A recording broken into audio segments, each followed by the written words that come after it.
So you want to know how to nuke? Well, ladies and gentlemen, I think you've come to the right place. I would like to welcome you all to this video, this very special video of mine that I honestly thought I already did. And then I looked on my channel and to my surprise, I never made a nuking guide because I always thought nuking was easy. I always thought it was very simple to understand. But I think the problem lies not in the fault of gameplay, but in the fault of philosophy.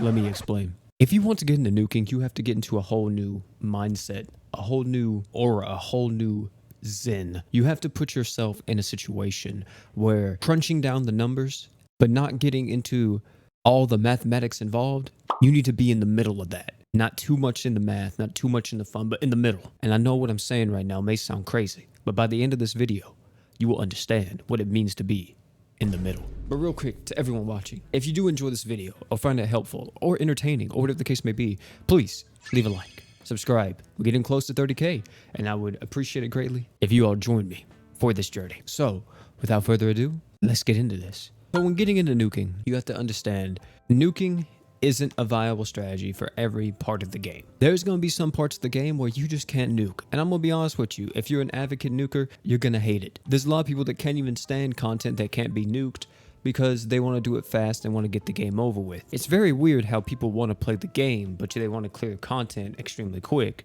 But to an extent, you're clearing content quicker so you don't have to play the game. That's extremely ironic. But back to the topic at hand. To get into nuking, there's a few things that you need to consider before you really venture into this downward cycle. Which is, for one, you need to be honest with yourself in the sense that, do you have the units for nuking? For example, let's use Mono Dark. Let's say you want to build a Mono Dark team around Darkfin and Darkane. Well, do you have Darkfin and Darkane? Do you have Commander Forte? And then not only do you have Commander Forte, do you have somebody that can round out the team, maybe another really strong nuker? Have you been playing since Yu Yu Hakusho? Toguro is a great option. Maybe you just start playing from Shaman King. Tao Ren is also really good. Maybe you want to get a little bit spicy. Baku. You see what I mean?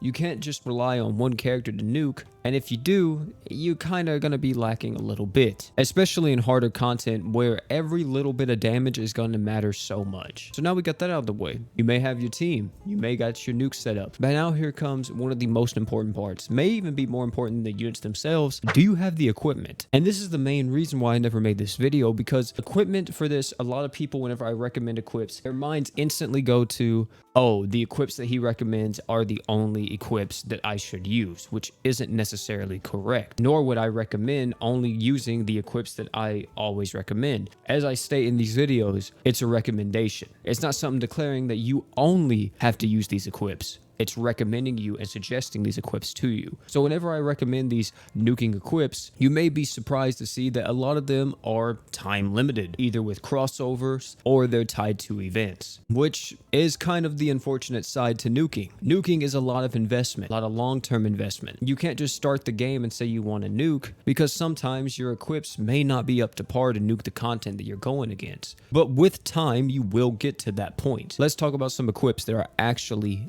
good for nuking.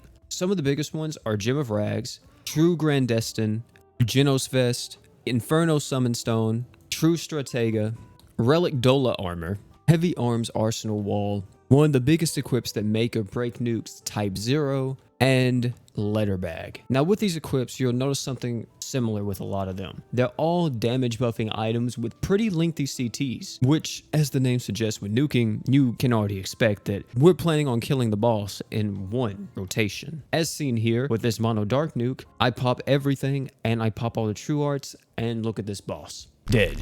Not much else to say.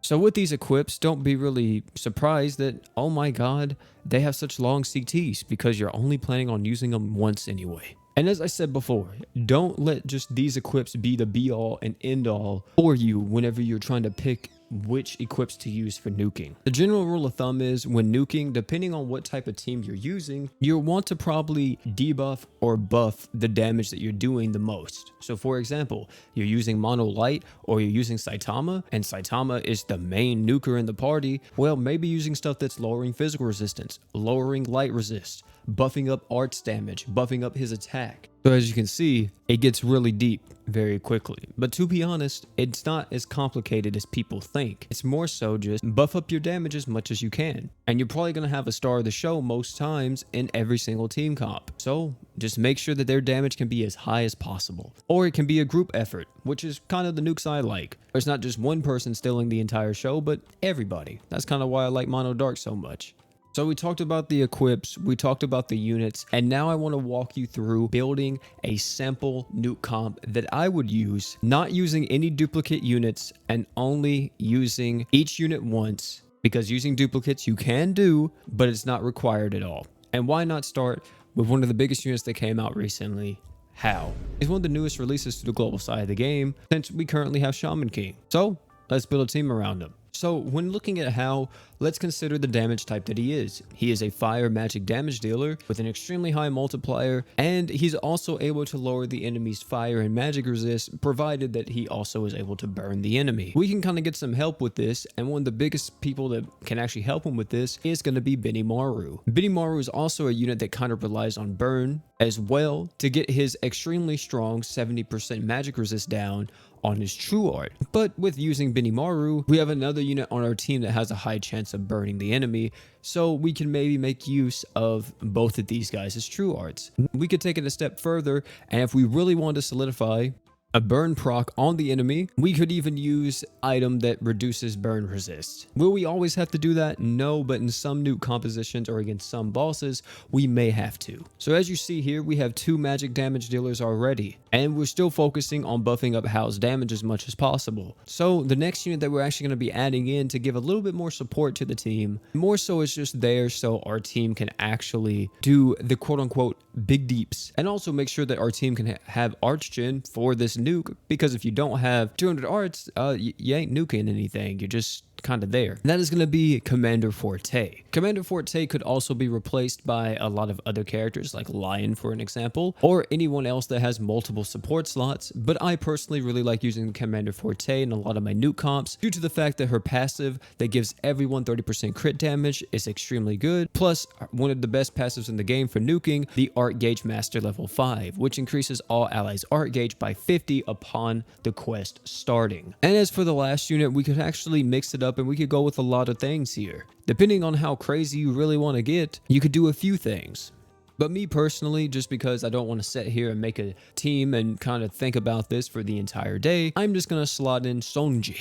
Now, Sonji is a little bit of a wild card here for some people. Some people may look at this and be like, wait, what? But she's kind of here for the same reason that Forte is here. She also gives everyone on the team 30% crit damage plus accuracy, which may be useful against some boss fights. But then not only that, she also has 2 5-star support slots, which is going to be crucial to making sure this nuke works. And she also is able to buff up everybody's arts damage by 30%. Now we move on to equipment. And equipment, well, it's going to be very easy in terms of what we're going to be looking for. We're going to be trying to buff up our damage as much as possible. Let's start with Sonji's equips first. For Sonji, with her 5-star support, we're going to be adding 1 type 0 to her. Not only are we going to be adding 1 type 0, we're also going to be adding letter bags so we can have crit chance on the team. For 4-star magic, as I said before, we can opt in for a burn resist down equip here if we wanted to kind of help Benimaru and How to actually get the burn off to, of course, get the nuke off. Next, let's do Commander Forte. We'll be using the Gem of Rags in the 5-star physical slot. We're also going to be using another type 0 here, so in total right now, we're actually at 150 art gauge. And for 4-star magic, we could also opt in for another burn resist down equip if we wanted to, or just any equip that we really wanted here. Next is going to be finally the star of the show, the boy How. Now with How, we're going to be going into his slots, and for his 5-star magic, there's a few options that we have here. We could opt in to just buff up his magic damage as much as possible, or we could opt in for more team-oriented stuff. But me personally, I think on your main nuker, you really want to optimize his damage and buff it up as much as possible, so get a little selfish with him. You could put something like Exceed Zex for even more arts damage on top of the arts damage you already have. Also for his magic slot if you want to. You could use something like Berwick's True Weapon, which is a massive 50% fire resist down, or just anything else as long as it is buffing up your damage in some way. So next for his 5-star support, as you already noticed, we have 150 art gauge applied to the team already with everybody else on the team. So if you really wanted to guarantee you having 200 art gauge and you don't want to risk at all like the BE or anything, then absolutely go with another type 0. And then for the 5-star physical that Hao has, you could run something like Scissors Blade, Hero Gloves, or anything else that's going to be buffing up your damage.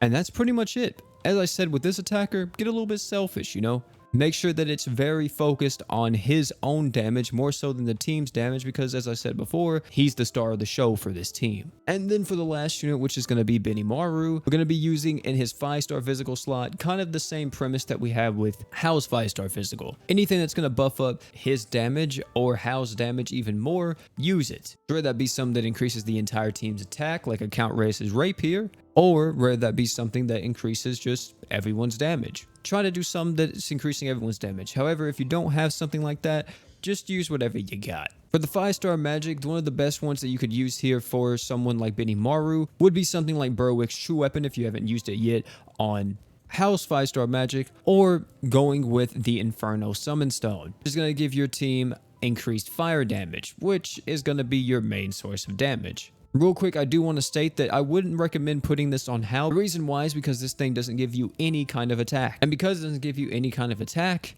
it's not going to benefit Hao in the long run because you want your main damage dealer to have as much attack and just raw stats as possible. So that's why I say put it on Benimaru. And then for his 4-star defense slot, there's nothing else better here than the Relic Dola armor, which gives you a passive that buffs up your attack by 15%. And now look at you.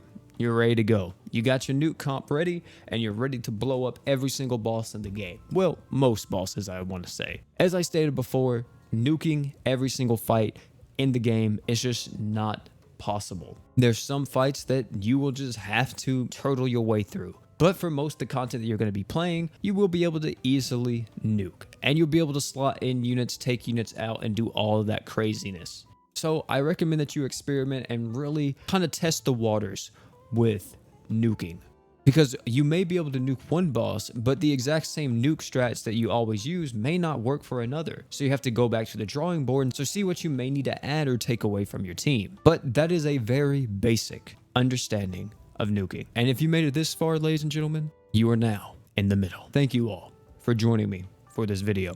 If you haven't already, please consider liking and subscribing. And last but not least, don't forget to drink water.